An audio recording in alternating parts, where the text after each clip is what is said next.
hindi siya bumababa. Kung gusto niya makipag-usap, dito siya bumaba. Kung gusto niya magsutukan pa kami. Kung gusto mo makipag-usap, John Vic Rimulya ng harapan sa taong bayan, bumaba ka dyan sa pwesto at explain mo sa taong bayan na ang amo mong bangag ay hindi bangag. At hindi maniniwala ang taong bayan dyan, John Vic Rimulya. Kung hindi siya magpapadrug test, kailangan yung magpadrag test. Hindi lang ang amo mo, kung hindi pati ikaw. Pumuputi na ang buhok mo, wala ka pa rin utak. Wala kang bayag. Bumaba ka ito kung matapang ka. Patayang kurap! Talagang malaki ang galit ko sa mga kurap na politiko at mga buhaya, pati dito sa mga tuta na mga ulol, na mga walang utak. Itong tuta na mga kurapot. Kaya kaming mga Pilipino, mga kabataan nila nakikisa sa panawagan ng Marcos resign at bumaba ka na sa pwesto sapagkat hindi na babagay sa ating bansa na merong presidenteng bangag na wala sa tamang pag-iisip. Yan ay hindi galing sa kung sino-sinong Pilipino. Yan ay galing mismo sa bunganga ng kanyang kapatid na si Amy Marcos, na si Bongbong Marcos ay bangag at adik. Ang dapat natin ipalit, walang iba kung hindi si VP Sara. Automatic yan, si VP Sara ang pumapalit sa kanya. At yan ay ayaw ng mga dilawan na mangyari na si VP Sara ang maupo ng presidente, pero hindi nila alam na sila ang gumawa sa batas na yan na pag lumawa ang isang presidente ay ang vice president ang susunod. Tapos ngayon, ipagsisigawan ng mga kaliwa na pati si Sara ay mag-resign. Bakit? Alam nila na mapuputol ang mga sumayin nila pag si VP Sara na upo. Wala ni isa na ang pwedeng mangungurakot. Ang taong bayan, walang paniniwala sa ICI. Bakit? Ang ICI, ginagawa nila ngayon ng state witness si Martin Romualdez, na alam naman natin na si Martin Romualdez ay isang malaking magnanakaw. At ang ICI ay isang bayad na departamento ni Bongbong Marcos na hindi maglalabas ng katotohanan. At ang pangarap ng taong bayan ay si Bongbong Marcos ang makukulong pati si John Vic Rimulya. So sila ba yung sinasabi ng malaking sila? Yes, si Bongbong Marcos ay isang malaking balye ng pating. Napakalaki ng mga sungay.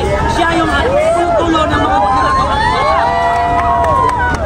Alam nyo, kaya ko sinasabi na si Bongbong Marcos ang pinakakurakot. Kaya ko sinasabi na si Bongbong Marcos ang pinakakurakot dahil siya ang mga-aproba sa lahat ng project at sa lahat ng budget. Si Bongbong Marcos ang pumipirmahan yan bago mapunta doon sa Senado ng mga kurakot. Matayang kurap! Matayang kurap!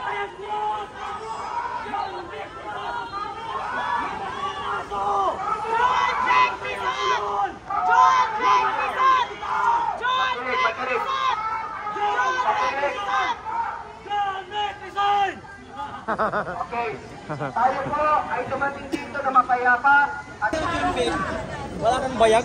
Bumaba ka ito kung matapang ka. Ayan. Sir, kayo naman, nakita ko bakit sobra yung galit nyo. Nandiyan na si Secretary John Vic Rimulya. Ano panawagan niya sa kanya? Talagang malaki ang galit ko sa mga kurap na politiko at mga buhaya, pati dito sa mga tuta na mga ulol, na mga walang utak. Itong tuta na mga kurakot. Kaya kaming mga Pilipino, mga kabataan nila nakikisa sa panawagan ng Marcos resign at bumaba ka na sa pwesto sapagkat hindi na babagay sa ating bansa na merong presidenteng bangag na wala sa tamang pag-iisip. Yan ay hindi galing sa kung sino-sinong Pilipino. Yan ay galing mismo sa bunganga ng kanyang kapatid na si Amy Marcos, na si Bongbong Marcos ay bangag at adik. Kung bibigyan ng pagkakataon makababasa pa si Pangulo, sino yung sa tingin mong ipapalit? Ang dapat natin ipalit, walang iba kung hindi si VP Sara. Automatic yan, si VP Sara ang pumapalit sa kanya. At yan ay ayaw ng mga dilawan na mangyari na si VP Sara ang maupo ng presidente, pero hindi nila alam na sila ang gumawa sa batas na yan na pag lumawa ang isang presidente ay ang vice president ang susunod. Tapos ngayon, ipagsisigawan ng mga kaliwa na pati si Sara ay mag-resign. Bakit? Alam nila na mapuputol ang mga sungay nila pag si VP Sara na upo. Wala ni isa na ang pwedeng mangungurakot. Ama! Bobo na lang di makakaintindi nun! John Vic Rimulya mula sa DILG. Ano yung mensahe niyo sa kanya kung gusto niya makipag-usap ng harapan? Kung gusto mo makipag-usap, John Vic Rimulya ng harapan sa taong bayan, bumaba ka dyan sa pwesto at explain mo sa taong bayan na ang amo mong bangag ay hindi bangag. At hindi maniniwala ang taong bayan dyan, John Vic Rimulya. Kung hindi siya magpapadrug test, kailangan yung magpadrug test. Hindi lang ang amo mo, kung hindi pati ikaw. Pumuputi na ang buhok mo, wala ka pa rin utak. So, gusto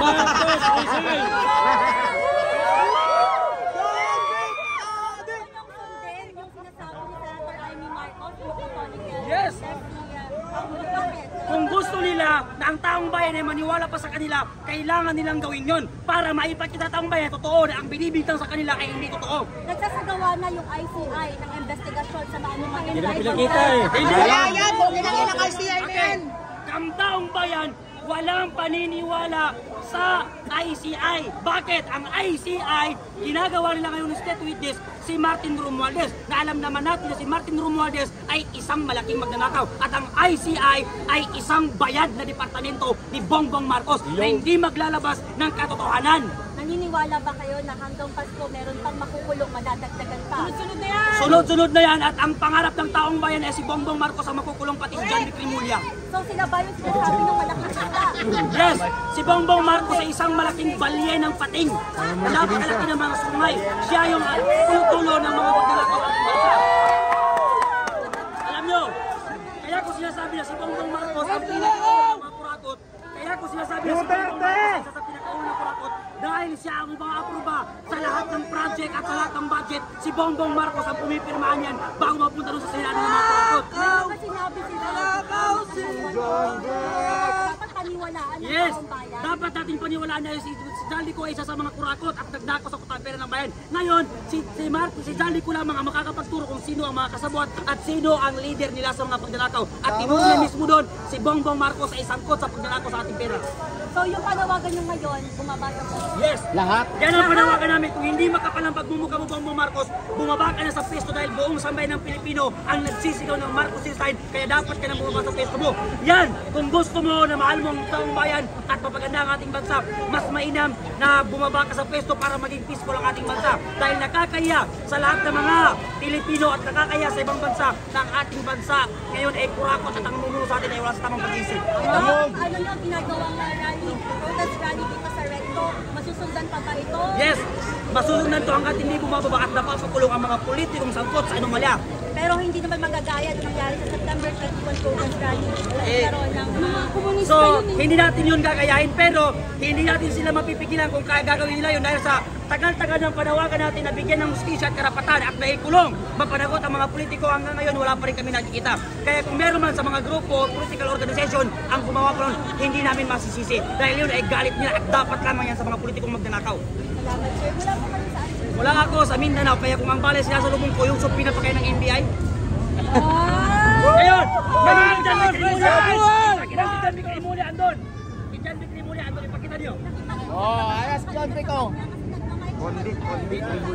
Hindi ako pwede makipag-usap sa isang tuta na ulol. Hindi siya bumababa. Kung gusto niya makipag-usap, dito siya bumaba. Kung gusto niya, magsuntukan pa kami. Yan ang Mindanao. Salamat. Maraming salamat. Maraming salamat. Mabuhay tayo mga Pilipino!